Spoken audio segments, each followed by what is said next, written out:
Hello दोस्तों, कैसे हैं आप सब। उम्मीद है स्वस्थ होंगे और मस्त होंगे।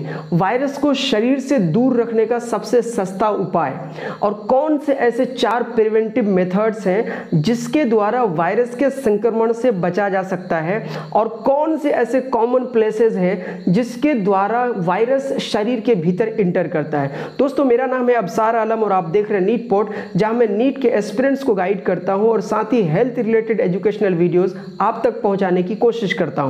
यदि आप मेरे चैनल पे नए हैं तो प्लीज चैनल को सब्सक्राइब करिएगा और बेल आइकन को भी दबाइएगा। आपके एक सब्सक्रिप्शन से मुझे बहुत ज्यादा ऊर्जा मिलती है। तो आइए शुरू करते हैं आज के इस वीडियो में। दोस्तों, आपको पता है कि 31 दिसंबर 2019 में चाइना के वुहान से कोरोना की रिपोर्ट आई और कोरोना ने इस 31 दिसंबर के बाद पूरी दुनिया के दरवाजे पे इस तरह से दस्तक दिया कि हमारी लाइफ की घटनाओं को बदल कर रख दिया और बहुत सारे परिवर्तन हुए। इवन काम करने के तरीकों को बदल दिया गया। लोग ऑफलाइन काम से ऑनलाइन की ओर शिफ्ट हो गए, ऑफिसेज ऑनलाइन तक शिफ्ट हो गए। जी हाँ दोस्तों, मैं बात कर रहा हूँ कोरोना महामारी का, जिसमें बहुत सारे लोग अफेक्टेड हुए, इवन पूरी दुनिया अफेक्टेड हुई। दोस्तों, 4 प्रिवेंटिव मेथड्स जो हमें बताना बहुत जरूरी है। मुझे लगता है जिसमें 4 में से 3 ऐसे मेथड्स हैं जिसके बारे में आप बहुत भली बात ही जानते हैं और एक ऐसा मेथड है जिसके बारे में कम बात की जा रही है। मेरा ऐसा मानना है कि उसे भी ऐसे ही इक्वली ट्रीट करना चाहिए और वो उस मेथड के बारे में या उस प्रोसेस के बारे में हमें बात करनी चाहिए। दोस्तों, उन 4 पिलर्स में से 3 तो आप बड़ी भली बात ही फॉलो करते हैं, जैसे कि कोविड से बचने के लिए आप करते हैं मास्किंग, सैनिटाइजिंग और सोशल डिस्टेंसिंग। यानी 3 ऐसे पिलर्स हैं जिसको आप फॉलो करते हैं। एक चौथा जिसको आप फॉलो नहीं करते हैं या यूं कह लें कि बहुत कम लोग फॉलो करते हैं। सबसे पहले हम लोग बात करते हैं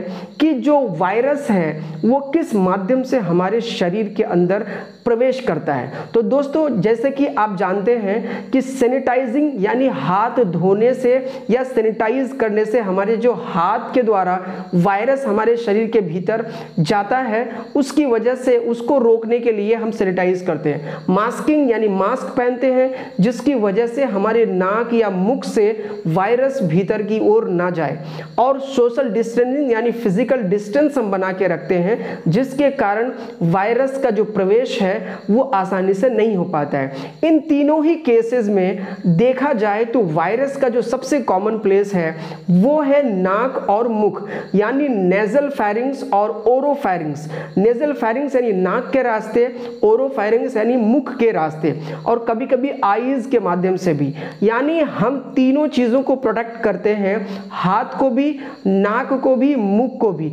लेकिन कभी कभी हमारी थोड़ी सी भी लापरवाही की वजह से अगर कोई भी virus, even corona virus nasal chamber में चला जाए या माउथ में चला जाए, जिसको हम लोग ओरल कैविटी या ओरोफेरिंग्स कहते हैं, तो वहां पे वायरस ग्रो करने लगता है और उसके बाद फिर वो वायरस कुछ समय के लिए वहीं ग्रो करते हैं और फिर अपना रिप्रोडक्शन करते हैं। रिप्रोडक्शन यानी अपनी जनसंख्या बढ़ाते हैं, अपनी संतान बढ़ाते हैं और जैसे ही उनकी संतान बढ़ जाती है, वो नंबर में ज़्यादा हो जाते हैं, उसके बाद आपकी बॉडी में वो प्रवेश करते हैं। और आपको पता है कि आपकी बॉडी में प्रवेश करने का एक ही रास्ता है जिसे बोला जाता है रेस्पिरेटरी ट्रैक या श्वास नली, जिससे आप खाना पीना खाते हैं, सांस लेते हैं। ये एक रेस्पिरेटरी ट्रैक ही ऐसा माध्यम है जिसके द्वारा वायरस आपके ऑर्गन्स तक पहुंचते हैं, जैसे कि लंग्स तक पहुंचते हैं। तो इसका मतलब यह है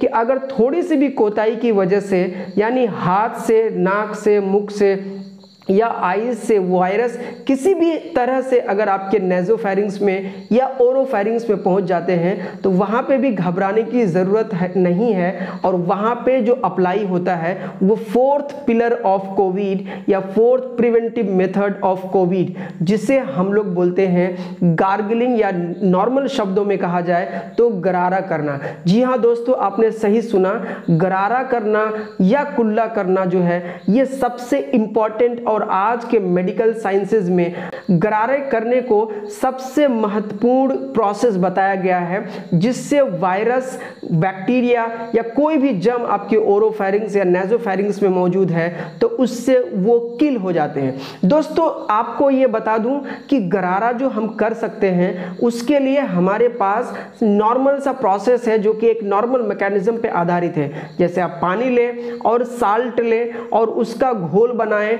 और थोड़ा सा गुनगुना पानी कर लें और उसके बाद उससे आप गरारा करेंगे। दोस्तों यहाँ पे समझना बहुत ज़्यादा ज़रूरी है कि जब गरारा हम करते हैं तो हमारे माउथ से हमारे रेस्पिरेटरी ट्रैक का जो अपर भाग है वहाँ से टॉक्सिन यानी जो विषैला पदार्थ होते हैं वो रिलीज होते हैं, यानी उनका निष्कासन होता है। इसके अलावा अगर हम बात करें तो जो वायरस है, बैक्टीरिया है या कोई भी जर्म्स अगर upper part of the respiratory tract है तो वो भी किल हो जाते हैं। अब मैं आपको मैकेनिज्म बताता हूँ।